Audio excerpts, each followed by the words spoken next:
نحمده ونصلي على رسوله الكريم. أعوذ بالله من الشيطان الرجيم. بسم الله الرحمن الرحيم. رب اشرح لي صدري ويسر لي أمري واحلل عقدة من لساني يفقهوا قولي واجعل لي وزيرا من أهلي. اللهم فقهنا في الدين. اللهم إني أسألك علما نافعا رزقا طيبا وعملا متقبلا. آمين ثم آمين. السلام علیکم ورحمۃ اللہ وبرکاتہ. تفسیر سورہ البقرہ، رکوع نمبر 4، آیت نمبر 30. وَإِذْ قَالَ رَبُّكَ لِلْمَلَائِكَةِ إِنِّي جَاعِلٌ فِي الْأَرْضِ خَلِیفَہ، اور جب تمہارے رب نے فرشتوں سے یہ کہا کہ بے شک میں ایک خلیفہ بنانے والا ہوں. حضرت آدم علیہ السلام کی تخلیق کا قصہ جو قرآن میں 7 دفعہ بیان کیا گیا ہے، 6 دفعہ مکی صورتوں میں اس سے پہلے، ترتیب کے اعتبار سے اس میں بعد آئے گا، لیکن مدنی صورت میں سورہ بقرہ میں یہ نزولی اعتبار سے تو بعد میں نازل ہوا، لیکن ترتیب کے اعتبار سے یہ سب سے پہلے آ رہا ہے. اور 7 جگہوں پہ جو یہ قصہ بیان کیا گیا تو اس قصے اور واقعے کے مختلف کمپوننٹس اور اجزاء مختلف موقعوں پر بیان کیے گئے اور جوڑ کے ان کو ایک پورا قصہ اور رودات جو ہے وہ مرتب ہوتی ہے. اللہ سبحانہ تعالیٰ کی ایک سنت کا علم ہو رہا ہے کہ اللہ نے جب حضرت آدم علیہ السلام کی تخلیق کا ارادہ کیا تو اللہ نے فرشتوں کو اس کی خبر دی.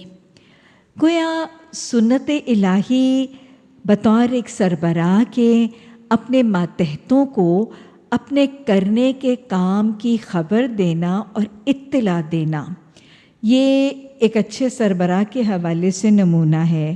اور ویسے بھی ہم دیکھتے ہیں کہ اللہ نے قرآن میں ماتحتوں کے ساتھ مشاورت کی بھی تاکید فرمائی ہے.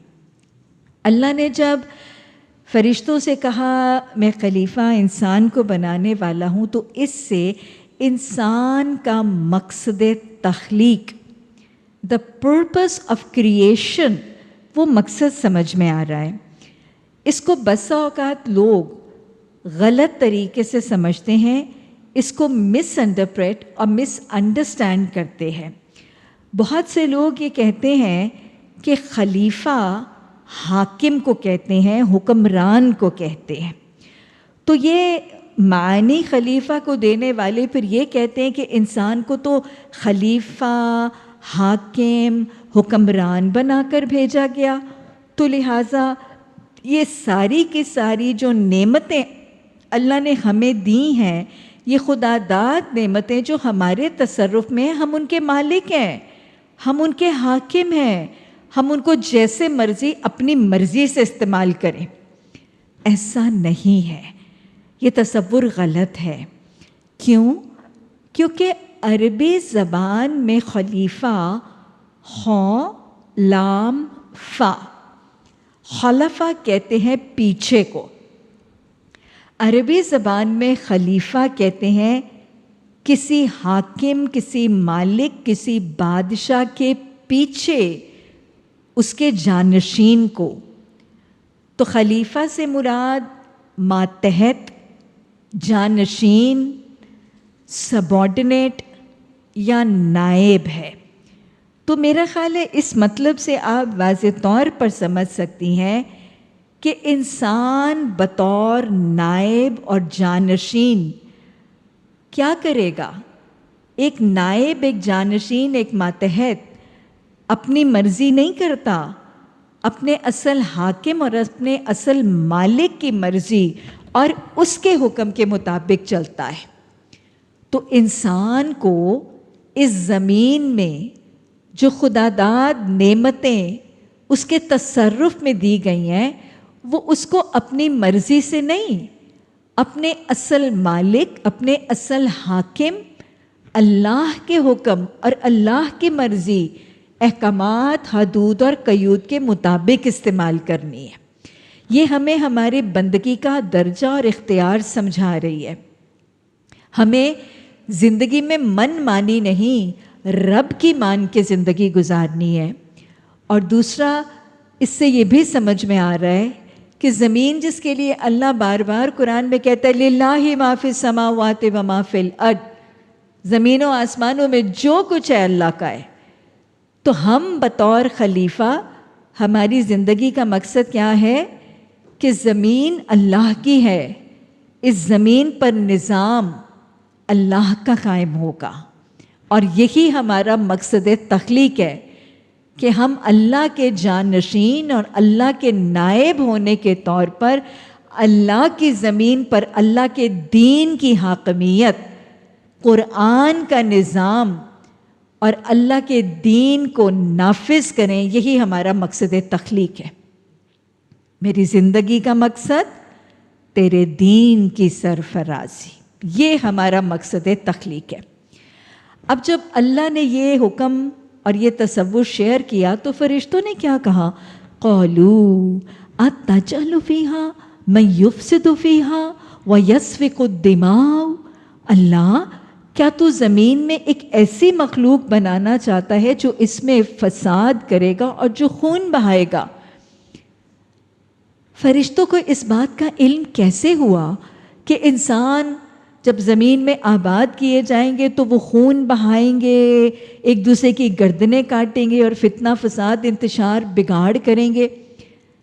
کیا فرشتوں کے پاس غیب کا علم تھا کہ ان کو مستقبل کے حالات اور رودات کا پتہ چل گیا؟ غیب کا علم تو صرف اللہ کے پاس ہے۔ عالم الغیب علام الغیوب تو صرف اللہ ہے۔ فرشتوں کو کیسے پتہ چلا؟ اصل بات یہ ہے کہ ہم جانتے ہیں کہ اللہ نے انسانوں سے پہلے جنات کو زمین میں آباد کیا تھا۔ اللہ کی دو ہی صاحب اختیار مخلوقات ہیں جن کو اللہ نے نیکی اور گناہ، خیر اور شر کی توفیق دی ہے۔ یہ دو صاحب اختیار مخلوقات جن اور انسان ہیں۔ انسانوں سے پہلے جنوں کو زمین میں آباد کیا گیا تھا، اور جنوں کے اندر شر کا جذبہ بھی ہے، اس لیے جن انسانوں کے بھیجے جانے سے پہلے زمین میں فتنہ فساد اور خون بہاتے تھے۔ فرشتے اس کو دیکھتے تھے، تو لہٰذا فرشتوں نے اپنے مشاہدے، اپنی آبزرویشن کی بنیاد پر یہ سینس کیا کہ ایک اور صاحب اختیار مخلوق آباد ہو گئی تو وہ بھی ایسا ہی فتنہ فساد برپا کرے گی اور ایسی ہی خون ریزی کرے گی۔ تو فرشتوں نے اپنے غیب کے علم کی بنیاد پر نہیں، اپنے حالات کے مشاہدے کی بنیاد پر یہ کامنٹ کیا تھا۔ اب جب فرشتے جنات جب زمین میں آباد تھے تو انسان کی تخلیق کے ارادے پر اللہ نے فرشتوں کو حکم دیا تھا، اور فرشتوں نے جنات کو زمین سے ہانک کر صحراؤں اور سمندروں کی طرف بھیج دیا تھا۔ یعنی جو زمین کے رہنے کے قابل آباد کرنے والے علاقے تھے انسانوں کے لیے، وہ پھر انسانوں کے لیے خالی کر دیے گئے، اور جنات کو صحراؤں اور دریاؤں، سمندروں کی طرف ہانک دیا گیا۔ تو اس لیے فرشتوں نے یہ رائے بتائی، اور فرشتوں نے کہا وَنَحْنُ نُسَبِّحُ بِحَمْدِكَ وَنُقَدِّسُ لَكَ، کہ اللہ آپ کو آدم علیہ السلام اور ایک انسان بنانے کی کیا ضرورت ہے؟ ہم ہیں نا، ہم ہیں، ہم آپ کی تسبیح بھی کرتے ہیں، ہم آپ کی بندگی بھی کرتے ہیں، حمد و ثنا، بزرگی، بڑائی بھی بیان کرتے ہیں، تو why must you create an Adam؟ آپ کو ایک بشر بنانے کی ضرورت کیوں ہے؟ دو تین باتیں سمجھ میں آ رہی ہیں۔ ایک تو یہ کہ فرشتوں نے بطور ماتحت اور نائب ادب اور احترام کے درجے کے اندر رہتے رہتے مشورہ دیا رائے دی، ادب اور احترام کے ساتھ ایک نائب، ایک ماتحت اپنے سربراہ کو مشورہ اور رائے دے سکتا ہے، یہ پرمیسیبل ہے۔ اور دوسری بات یہ کہ فرشتوں نے اپنی تسبیح کا تذکرہ کیا، تو ہم جانتے ہیں کہ فرشتے اللہ کی تسبیح کرتے ہیں اور کثرت سے کرتے ہیں۔ فرشتوں کی تسبیح کون سی ہے؟ سبحان اللہ و بحمدہ سبحان اللہ العظیم۔ یہ وہ تسبیح ہے جس کے لیے آپ صلی اللہ علیہ وسلم نے فرمایا کہ جو شخص دن میں 100 دفعہ یہ تسبیح کرے گا، اس کے گناہ اگر سمندر کی جھاگ کے برابر بھی ہوئے تو وہ بخش دیے جائیں گے۔ اور یہ وہ تسبیح ہے جس کے لیے آپ صلی اللہ علیہ وسلم نے فرمایا کلمتانی، 2 کلمات، حبیبتانی، وہ دونوں اللہ سبحانہ تعالیٰ کو بہت محبوب ہیں، خفیفتانی، وہ دونوں بہت ہلکے ہیں زبان پر، ثقیلتانی، وہ دونوں بڑے بھاری ہیں میزان عدل پر، اور وہ یہی 2 کلمات ہیں۔ اور تیسری بات یہ سمجھ میں آتی ہے کہ جب فرشتوں نے کہا کہ ہم تسبیح کرتے ہیں، آپ نے ایک اور خلیفہ کیوں بنانا ہے؟ تو اللہ نے کہا میں وہ زیادہ جانتا ہوں جو تم نہیں جانتے۔ گویا اللہ نے فرشتوں کی اس رائے کو رد کر دیا، اس مشورے کو رد کر دیا، کیونکہ اللہ کے نزدیک انسان کو بنانے کا مقصد صرف یہ نہیں تھا کہ وہ اللہ کی تسبیح کرے۔ انسان کو، اشرف المخلوقات کو صرف اللہ کی حمد و ثنا، اس کی پاکی بزرگی، اس کی تسبیحات کے لیے پیدا نہیں کیا گیا تھا، اس سے بہت زیادہ کام لینا تھا اللہ نے اس سے۔ وہی کام جو میں نے ابھی آپ کو بتایا، میری زندگی کا مقصد تیرے دین کی سرفرازی۔ اشرف المخلوقات کو اللہ نے زمین میں اپنا نائب، اپنا جانشین، اپنا ماتحت بنا کر اپنے دین کو غالب کرنا تھا، اپنے نظام کو نافذ کرنا تھا، اپنی حاکمیت کو قائم کرنا تھا۔ اور انسانوں کی زندگی کا مقصد یہ ہے کہ وہ صبح سے لے کر شام تک اللہ کے اور اللہ کے بندوں کے حقوق ادا کرتے ہیں، اور ساتھ ساتھ زبان پر ذکر اور تسبیح کرتے ہیں۔ تو انسان کو صرف تسبیحات کے لیے نہیں، اس سے بڑے کاموں کے لیے بنایا گیا تھا۔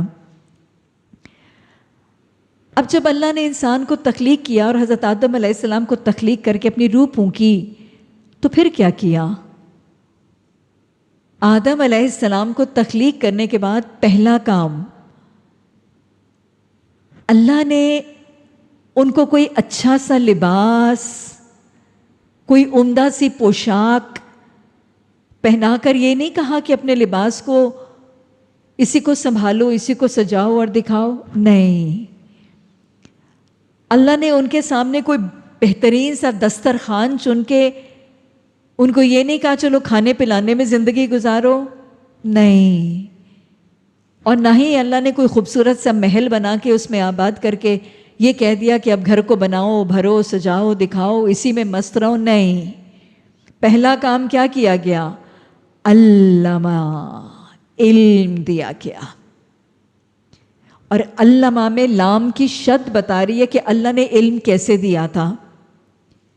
اہتمام، فعالہ کے وزن پر ہے، اہتمام، لزوم، پرفیکشن، پرسیژن کے ساتھ، مائنیوٹسٹ آف ڈیٹیلنگ کے ساتھ اللہ نے علم دیا تھا۔ اصول سمجھ میں آ رہا ہے؟ انسان کی زندگی میں، اشرف المخلوقات اور ہم سب کی زندگی میں کرنے کا سب سے پہلا کام کیا ہے؟ علم کا حصول۔ حصول علم ہماری زندگی کا پہلا مقصد، ہماری زندگی کی پہلی ترجیح، ہماری زندگی کی پرائمری پرائیورٹی اور اولین ترجیح ہونا ضروری ہے۔ اور ویسے بھی اگر آپ دیکھیں تو ابو البشر حضرت آدم علیہ السلام کو سب سے پہلے علامہ، اور آخری نبی صلی اللہ علیہ وسلم کو سب سے پہلی وحی اقرا، پڑھ، دوسری وحی نون والقلم۔ اسلام میں پڑھنے، لکھنے، علم اور تعلیم کی اہمیت پتہ چل رہی ہے۔ اچھا، آدم علیہ السلام کو اللہ نے چیزوں کے نام سکھائے اور پھر انہیں فرشتوں کے سامنے پیش کیا اور فرمایا فرشتوں کو مخاطب ہو کر کہ اگر تمہارا خیال صحیح ہے کہ کسی خلیفہ کے تقرر یا اپوائنٹمنٹ سے نظام بگڑ جائے گا تو ذرا ان چیزوں کے نام تو بتاؤ۔ انہوں نے عرض کیا نقص پاک تو آپ ہی کی ذات ہے، ہم تو بس اتنا ہی علم رکھتے ہیں جتنا آپ نے ہمیں دے دیا۔ گویا فرشتوں کے پاس علم نہیں تھا، انہوں نے اپنی علمی کمی کا اعتراف کر لیا۔ اب جب فرشتوں نے اپنے علم کی کمی کا اعتراف کیا تو اللہ، اور انہوں نے اعتراف کیا حقیقت میں سبھی کچھ جاننے اور سمجھنے والا آپ کے سوا کوئی نہیں، تو پھر اللہ نے آدم علیہ السلام کا امتحان لیا۔ یہ پہلا امتحان ہے، حضرت آدم علیہ السلام کا پہلا مقابلہ اور کمپٹیشن فرشتوں کے ساتھ۔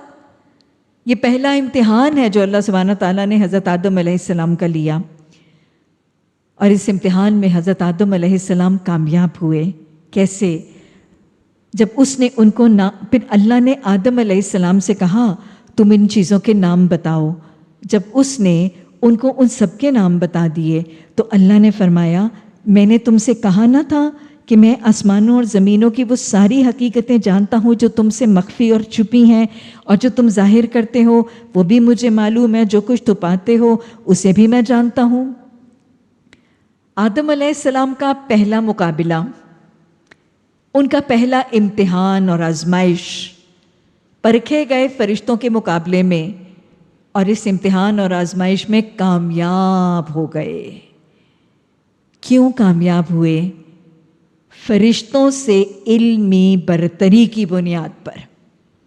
ان کے پاس فرشتوں سے علم زیادہ تھا، گویا علم کی اہمیت اب پھر سے پتہ چل رہی ہے۔ فرشتوں سے بہتر رہے اور پہلے امتحان میں ناکامی سے بچے اور کامیاب ہوئے اپنے علم کی بنیاد پر۔ زندگی امتحان گاہ ہے، اس میں ہم آزمائے جائیں گے۔ اللہ قرآن میں فرماتا نا خلق الموت والحیات لیبلوکم ایکم احسن عملا، میں تمہیں آزماؤں گا کہ اچھے عمل کون کرتا ہے۔ تو اگر ہم چاہتے ہیں کہ ہم یا ہمارے اہل خانہ اس دنیا کی زندگی کے امتحان اور آزمائشوں میں ناکامی سے بچیں اور کامیاب ہو جائیں تو کیا ضروری ہے؟ حصول علم ضروری ہے۔ قرآن اور حدیث اور اللہ کے احکامات اور تعلیمات اور کتاب کا علم ضروری ہے۔ رب زدنی علما، اللہم فقہنا فی الدین، اعوذ باللہ ان اکون من الجاہلین۔ پھر کیا ہوا؟ وَإِذْ قُلْنَا لِلْمَلَائِكَةِ اسْجُدُوا فَسَجَدُوا إِلَّا إِبْلِيسَ أَبَىٰ وَاسْتَكْبَرَ وَكَانَ مِنَ الْكَافِرِينَ۔ پھر اللہ نے فرشتوں کو کہا کہ تم آدم علیہ السلام کو سجدہ کرو۔ یہ سجدہ فرشتوں کو عبادت کے سجدے کے طور پر نہیں، باؤ ڈاؤن کرنا، یہ تعظیم کا سجدہ تھا، ایک سجدہ تعظیمی تھا جو اللہ نے فرشتوں کو حضرت آدم علیہ السلام کو کرنے کا حکم دیا۔ یہ سجدہ کرنے کا حکم کیوں دیا گیا تھا؟ ہم جانتے ہیں کہ اس کائنات کے اتنے بڑے نظام کو چلانے کے لیے فرشتے اللہ کے نائب ہیں۔ ہواؤں، دریاؤں، پہاڑوں کے فرشتے، کھیتیوں کے فرشتے، مختلف چیزوں کے فرشتے ہیں اور وہ فرشتے ان اپنے اپنے محکموں اور اپنے اپنے ڈپارٹمنٹس کا کام اللہ کے حکم سے چلاتے ہیں. اللہ نے تمام فرشتوں کو سجدے کا حکم دیا تاکہ حضرت آدم علیہ السلام کی بڑائی کو تسلیم کریں. اور اللہ نے فرشتوں کو سجدے کا حکم دیا تو سب نے سجدہ کر دیا. اور آپ اس حقیقت کو مانیں اور سمجھیں گی کہ جب کسی بھی ادارے کا یا محکمے کا سربراہ کسی دوسرے کی بڑائی یا اس کی بزرگی کو مانتا ہے تو گویا سارا محکمہ ہی مان لیتا ہے. اس لیے جب فرشتوں سے سجدہ کروایا گیا اور آدم علیہ السلام کو مسجود ملائکہ بنایا گیا تو اس کا مقصد کیا تھا؟ آدم علیہ السلام کی برتری کو، تمام مخلوق پر آدم علیہ السلام کی برتری کو ثابت کرنا.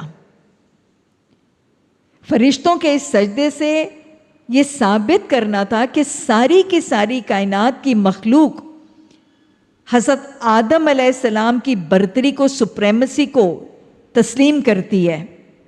یہ سجدہ آپ کو مسجود ملائکہ بنا کر اشرف المخلوقات کے درجے پر فائز کر رہا تھا، تو سپیریئر بینگ بنا. تو یہاں رک کر سمجھ لیجئے، پھر انسان وہ مٹی کا پتلا مسجود ملائکہ کیوں بنا؟ اشرف المخلوقات اور سپیریئر بینگ کس بنیاد پر بنا؟ علمی برتری کی بنیاد پر، علم کی برتری کی بنیاد پر، پھر علم کی اہمیت. تو یاد رکھیے گا، اگر ہم اشرف المخلوقات کے درجے پر فائز رہنا چاہتے ہیں، سپیریئر بینگ بن کے زندگی گزارنا چاہتے ہیں، تو کیا کرنا ضروری ہے؟ علم حاصل کرنا ضروری ہے. قرآن، حدیث، اللہ کے دین، احکامات، شریعت کی تعلیمات کا علم اور نالج حاصل کرنا ضروری ہے اگر ہم اشرف المخلوقات کے درجے پر فائز رہ کے زندگی گزارنا چاہتے ہیں.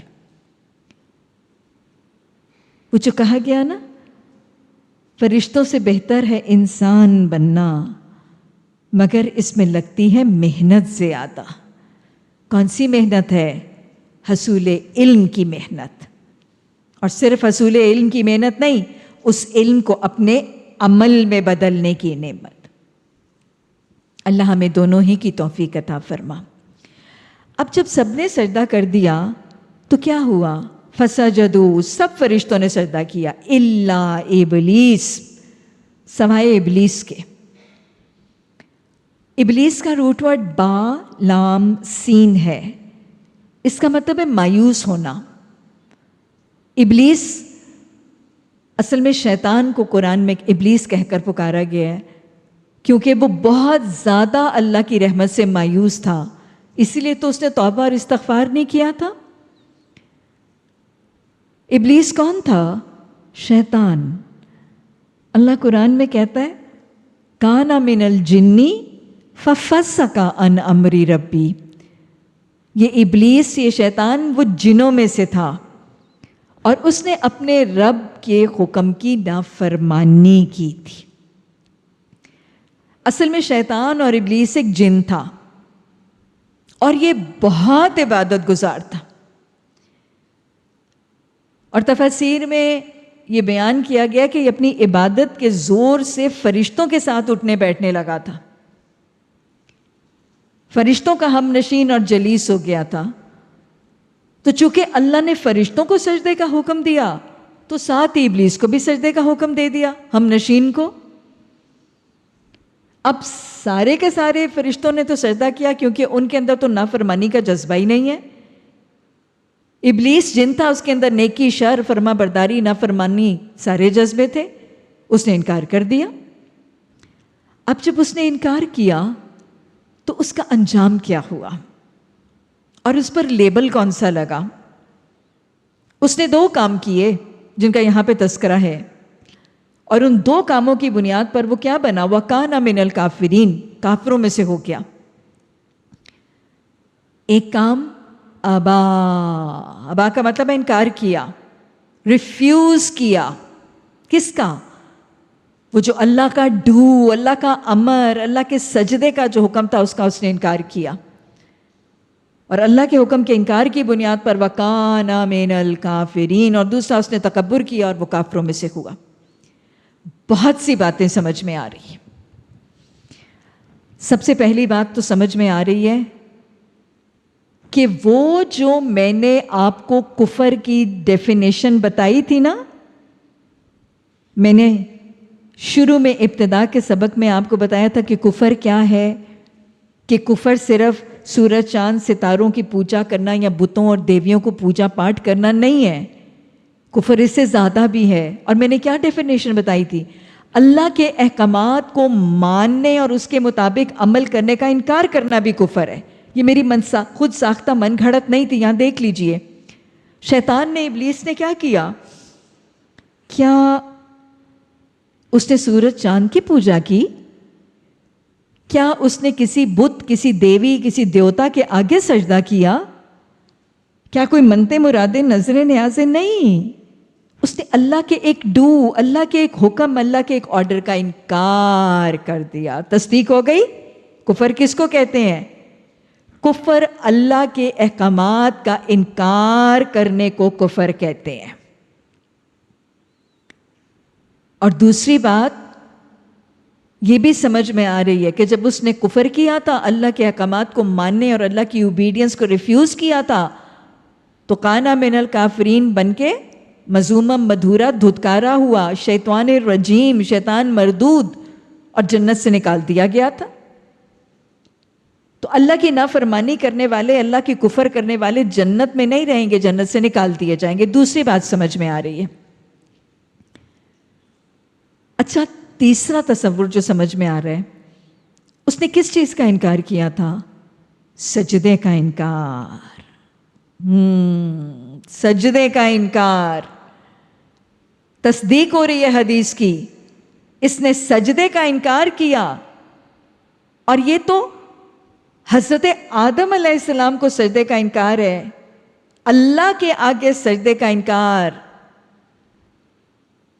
کانا من الکافرین کہہ دیا اللہ نے سجدے کا انکار کرنے والے کو.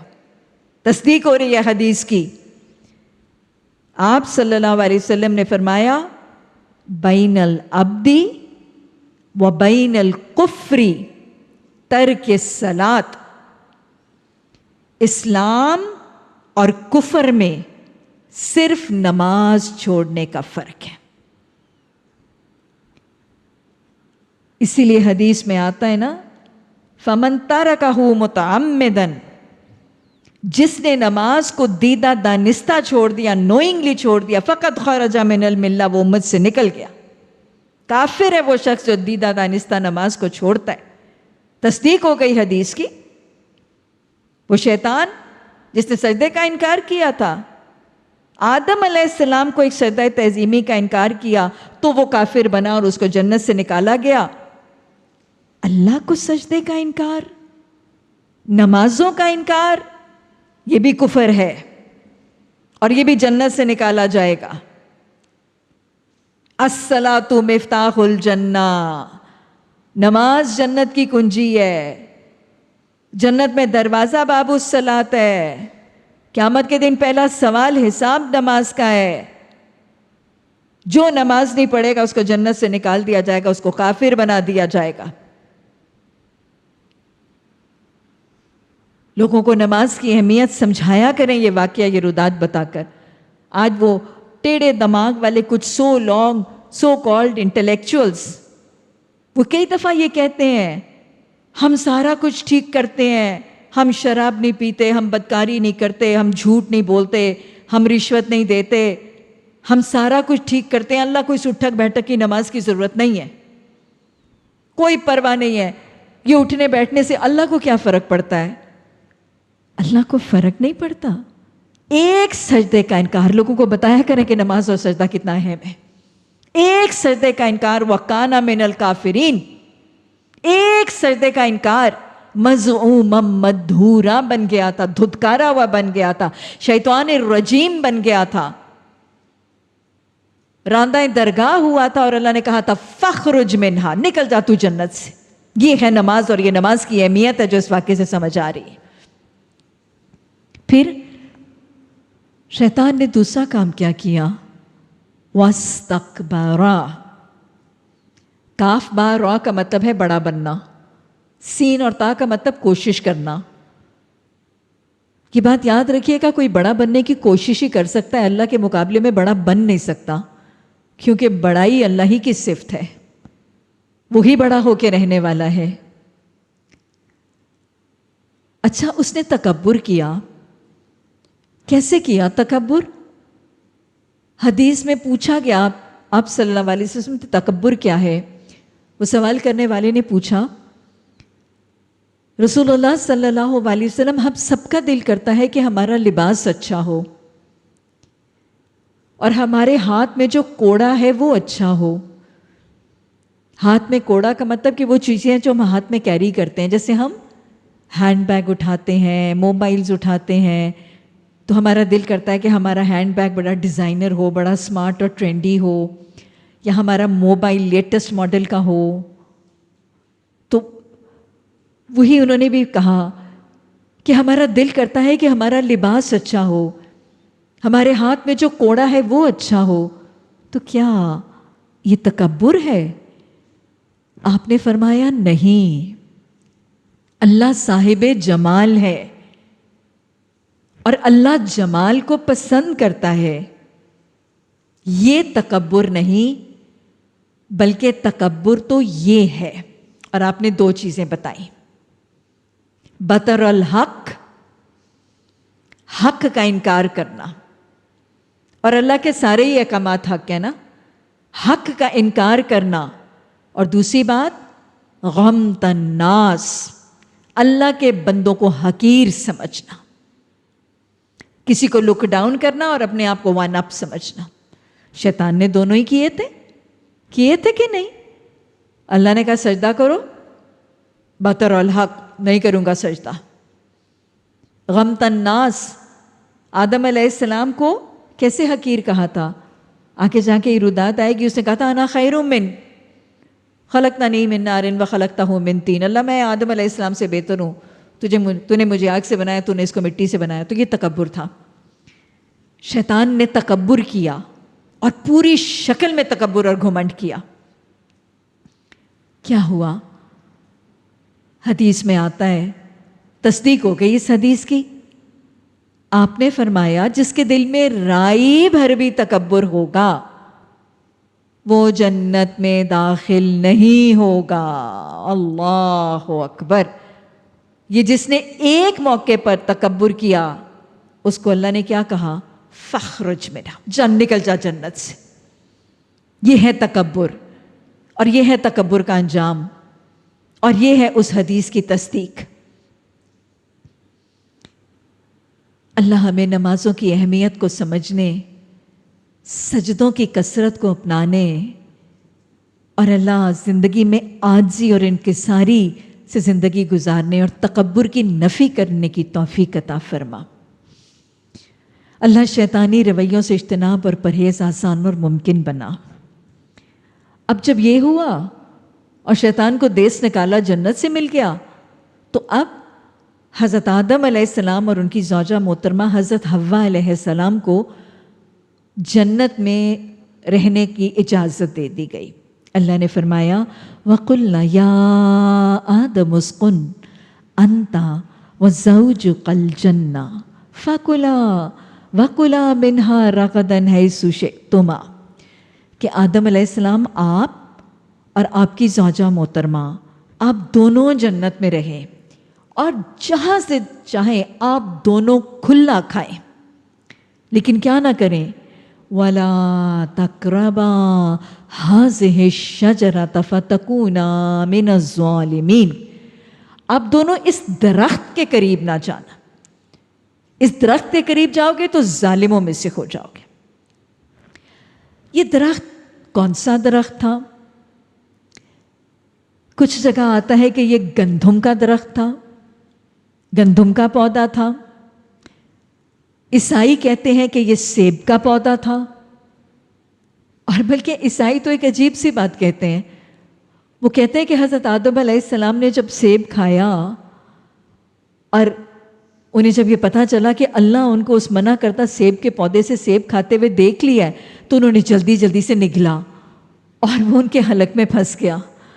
اور اسی وجہ سے کچھ لوگوں کے حلق کے اوپر وہ حلق کی ہڈی جو بڑی ہوئی ہوتی ہے وہ کہتے ہیں ایڈمز ایپل. ایسی کوئی بات نہیں ہے، یہ بیکار لا یعنی کہ توجیحات ہیں. قرآن نے اور حدیث نے کوئی حقیقت اس درخت کی نہیں بتائی.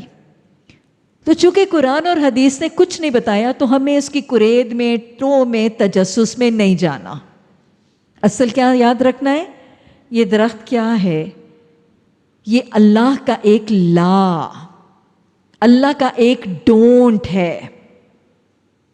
اس واقعے میں اللہ کا ایک امر اور ڈو کیا تھا؟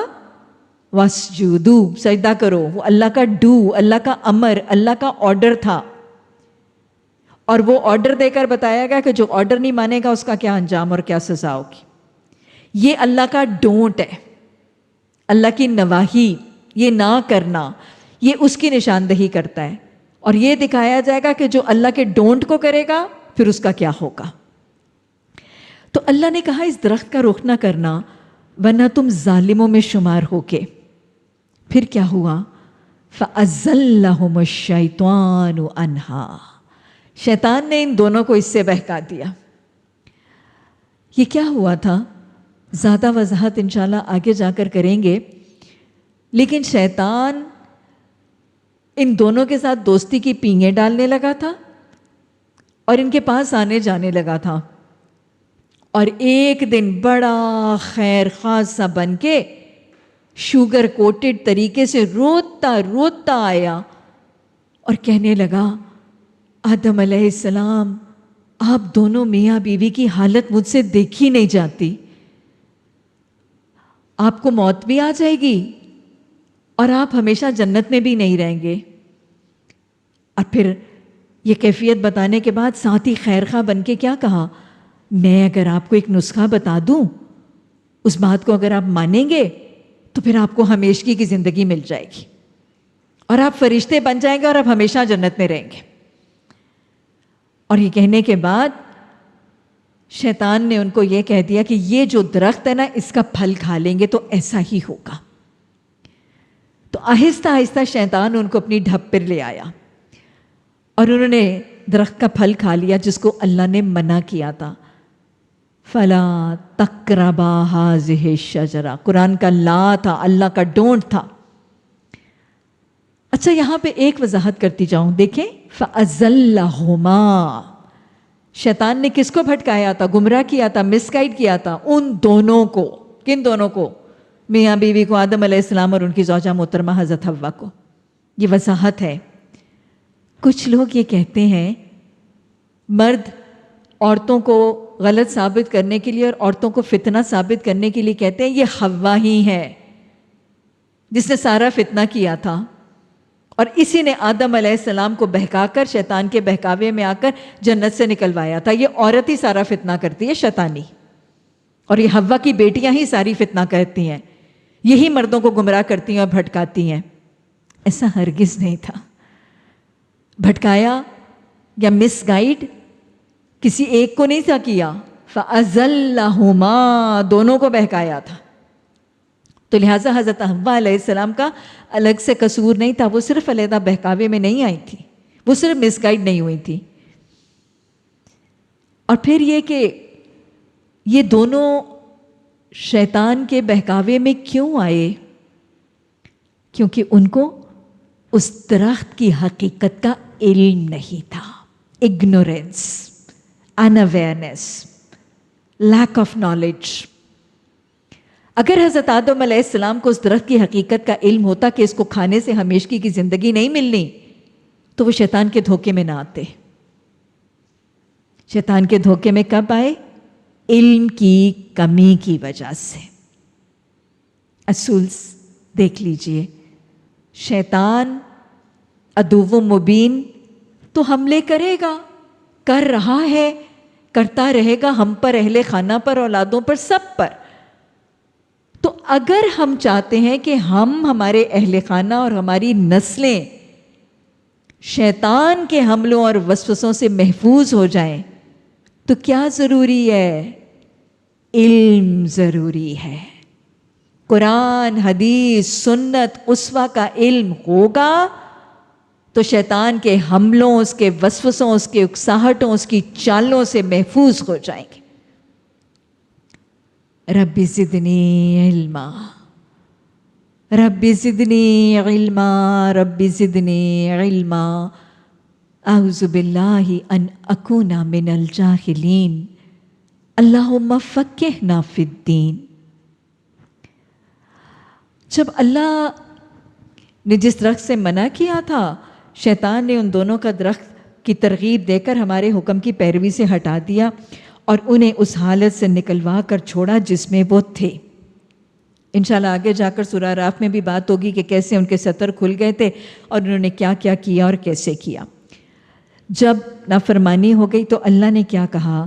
ہم نے حکم دیا اب تم سب یہاں سے اتر جاؤ، یعنی جن انسان سب یہاں سے اتر جاؤ، تم ایک دوسرے کے دشمن ہو اور تم ایک خاص وقت تک زمین میں ٹھہرنا اور وہیں گزر بسر کرنا ہے۔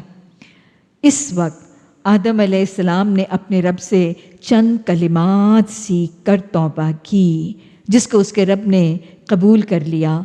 اِنَّهُ هُوَ التَّوَّابُ الرَّحِيمُ، وہ بڑا معاف کرنے والا، توبہ قبول کرنے والا اور رحیم ہے۔ حضرت آدم علیہ السلام سے جب کمی ہوئی اور انہوں نے درخت کا پھل کھایا اور ستر کھل گیا، اللہ نے اس کو ناپسند کیا، رب ناراض ہو گیا۔ روٹھے ہوئے رب کو حضرت آدم علیہ السلام نے راضی کیسے کیا؟ توبہ کا طریقہ سیکھ کر۔ پھر علم کی اہمیت، علم، فہم، نالج کی اہمیت پتہ چل رہی ہے۔ رب روٹھ جائے تو علم کی کمی کی وجہ سے روٹھتا ہے، اور جب رب روٹھ جائے تو روٹھا ہوا رب راضی کرنے کا طریقہ قرآن اور حدیث کا علم سیکھ کے حاصل ہوتا ہے۔ ابو البشر حضرت آدم علیہ السلام سے کمی ہوئی تو روٹھا ہوا رب راضی کیسے کیا؟ اپنے گناہ کا اعتراف کر کے، اپنی خطا کا اعتراف کر کے، نادم اور پشیمان ہو کے دعا کر کے۔ توبہ، پہلی توبہ، پہلا استغفار جو روئے زمین میں انسان نے کیا، وہ کون سی دعا ہے؟ حضرت آدم علیہ السلام کی دعا۔ جب بھی توبہ کریں اس دعا کو اپنی دعا میں شامل رکھا کریں، کیونکہ یہ سب سے پہلی دعا تھی کہ انسان نے اس دعا سے توبہ کی تھی، اللہ کی بخشش طلب کی تھی اور یہ قبول ہوئی تھی۔ ربنا ظلمنا انفسنا وان لم تغفر لنا وترحمنا لنکونن من الخاسرین۔ تو اللہ سبحانہ تعالیٰ نے یہ توبہ قبول کر لی اور پھر اللہ نے کہا اب تم سب یہاں سے اتر جاؤ، جو میری طرف سے کوئی ہدایت تمہارے پاس پہنچے گی تو جو لوگ میری اس ہدایت کی پیروی کریں گے ان کے لیے کسی خوف اور رنج کا موقع نہیں۔ اب حضرت آدم علیہ السلام کو جنت سے نکال دیا گیا اور زمین میں بھیج دیا گیا۔ اس سے کچھ لوگ یہ منسوب کرتے ہیں کہ مفسرین تو یہ کہتے ہیں کہ حضرت آدم علیہ السلام نے توبہ کی اور اللہ بڑا تواب اور رحیم ہے، اللہ نے ان کی توبہ قبول کر لی۔ تو اگر اللہ راضی ہو گیا تھا اور اللہ نے بخش دیا تھا اور اللہ نے ان کی توبہ قبول کر لی تھی تو پھر سزا دے کے جنت سے نکال کے دنیا میں کیوں بھیجا گیا؟ اگر اللہ راضی ہو گیا تھا تو پھر سزا کے طور پر جنت سے دیس نکالا نہ دیا جاتا۔ ایسا نہیں تھا۔ اصل میں اگر روداد کی ابتدا کو دیکھیں تو اللہ نے حضرت آدم علیہ السلام کو کس کے لیے بنایا تھا؟ انی جاعل فی الارض خلیفہ، ان کو بنایا زمین کے لیے تھا۔ یہ جنت میں جو ان کو رکھا گیا تھا وہ کچھ ٹیمپرری عارضی پیریڈ کے لیے رکھا گیا تھا، تاکہ اس عارضی قیام کے ساتھ بنی نوع انسان کو یہ حقیقت سمجھا دی جائے کہ جو اللہ کی اطاعت میں کمی کرے گا اس کا کیا انجام ہوگا؟ اللہ کے اللہ کے امر کی نافرمانی کرے گا، شیطان کی طرح کانا من الکافرین بنے گا تو فخرج منہا، جنت سے نکالا جائے گا۔ اور جو اللہ کے ڈونٹ کو کر گزرے گا، اللہ کی نواہی کو کر ڈالے گا، اس کو بھی جنت سے نکالا جائے گا۔ تو یہ تو ایک ٹیمپرری سا انٹرم سٹے تھا جس کے ساتھ ڈوز اور ڈونٹس اور نیکی اور گناہ اور جائز اور ناجائز کا تصور سمجھایا گیا تھا۔ ویسے تو بنایا ہی زمین کے لیے گیا تھا خلیفہ کے طور پر، تو جنت سے نکالنا سزا کے طور پر نہیں تھا، یہ کوئی اللہ کی خفگی اور ناراضگی کے طور پر جنت سے نہیں نکالا گیا تھا، یہ ان کو ان کے اصل ٹھکانے اور ان کے قیام کی جگہ تک پہنچایا گیا تھا۔ اللہ ناراض نہیں تھا، اللہ راضی ہو گیا تھا۔ اور اللہ کے راضی ہونے کا پیمانہ کیسے سمجھ میں آتا ہے؟ اس کی توبہ قبول کرنے کا کیا جواز ہے؟ سزا نہیں تھی زمین میں اتارنا، رضا یہ تھی کہ اللہ نے وحی سے نوازا تھا اور نبوت سے نوازا تھا، یہ ان کی توبہ کی قبولیت کی گواہی ہے۔ اللہ تواب ہے، توبہ کرنے والوں کے گناہوں کو بخشتا ہے اور توبہ قبول کرتا ہے۔ اور پھر اللہ نے فرمایا کہ جن کے پاس میری ہدایت آئے گی، علم کے ساتھ اس پر عمل کریں گے تو وہ کامیاب ہو جائیں گے، ان کے اوپر آخرت میں کوئی خوف اور غم نہیں ہوگا۔ اور پھر آیت نمبر 39 میں وَالَّذِينَ كَفَرُوا وَكَذَّبُوا بِآيَاتِنَا أُولَٰئِكَ أَصْحَابُ النَّارِ هُمْ فِيهَا خَالِدُونَ۔ پھر کفر کا تصور کہ وہ لوگ جو کفر کریں گے، جو refuse to accept, refuse to obey the orders and commandments of Allah، کذبوا بآیاتنا، اللہ کی آیات کی تکذیب کریں گے، ریفیوٹ کریں گے، ریفیوز کریں گے، یہی جہنم والے اور وہ ہمیشہ رہیں گے۔ تو گویا پھر کفر کی ڈیفینیشن تو آ رہی ہے۔ اللہ کفر کس کو کہہ رہا ہے؟ بتوں، دیوتاؤں، دیویوں کی پوجا پاٹ کو کفر نہیں کہہ رہا، اللہ کی آیات کے انکار کو کفر کہا جا رہا ہے۔ اللہ کی آیات کو ماننے اور اوبے کرنے اور اوبیڈینس کرنے کے انکار کو کفر کہا جا رہا ہے، اور اس کو جہنم کی وعید اور وہاں پہ ہمیشگی کا تذکرہ۔ اللہ ہمیں کفر کی حقیقت کو سمجھنے کی توفیق عطا فرما، ایمان کی کیفیت کو سمجھنے والا بنا۔ اللہ ایمان میں پختگی، اضافہ اور استقامت عطا فرما، خاتمہ بیل ایمان فرمانا، کفر سے اجتناب اور پرہیز کو آسان بنا دے۔ تو یہ واقعہ ہے حضرت آدم علیہ السلام کا۔ دو باتیں پھر دہرانا چاہوں گی۔ سارے واقعے سے دو چیزیں سمجھ میں آتی ہیں، ایک تو علم کی اہمیت اور دوسرا خطا کا طریقہ اور توبہ کی فضیلت۔ علم کی اہمیت پورے واقعے سے کیسے سمجھ میں آتی ہے؟ تخلیق کے بعد پہلا کام علم دیے گئے تھے۔ علم ہماری زندگی کی اولین ترجیح اور پرائمری پرائرٹی ہونی ضروری ہے۔ زندگی کے پہلے امتحان میں علم کی وجہ سے کامیاب ہوئے تھے، سکسیسفل ہوئے تھے۔ دنیاوی اخروی فلاح کے لیے علم ضروری ہے۔ تیسری بات، مسجود ملائکہ، اشرف المخلوقات، the superior being، علمی برتری کی بنیاد پر بنے تھے۔ چوتھی بات، شیطان کے وسوسوں، اس کے حربوں کا شکار علم کی کمی اور لا علمی کی وجہ سے بنے تھے۔ اعوذ باللہ ان نکون من الجاہلین۔ اور پھر اٹھا ہوا رب توبہ کا طریقہ سیکھ کر راضی ہوا تھا۔ تو سارے کے سارے واقعے سے علم کی اہمیت پتہ چلتی ہے، لا علمی کا انجام پتہ چلتا ہے، اور حصول علم کو ترجیحاً زندگی میں کتنی ترجیح بنانا ہے یہ سمجھ میں آتا ہے۔ دوسری بات جو سمجھ میں آتی ہے، خطا کا طریقہ، کہ کمیاں کوتاہیاں خطائیں ہوں گی تو کیسے کرنی اور کیسے نہیں کرنی، اور کرنے کے بعد کیا کرنا ہے، کیونکہ دونوں کی خطائیں نظر آ رہی ہیں نا۔ شیطان نے بھی خطا کی، اور حضرت آدم علیہ السلام سے بھی بشری تقاضوں پر خطا ہوئی۔ یہ بھی سمجھ میں آتا ہے کہ نبی بشر تھے، بشری تقاضوں سے بھول چوک خطا کا معاملہ ہوا۔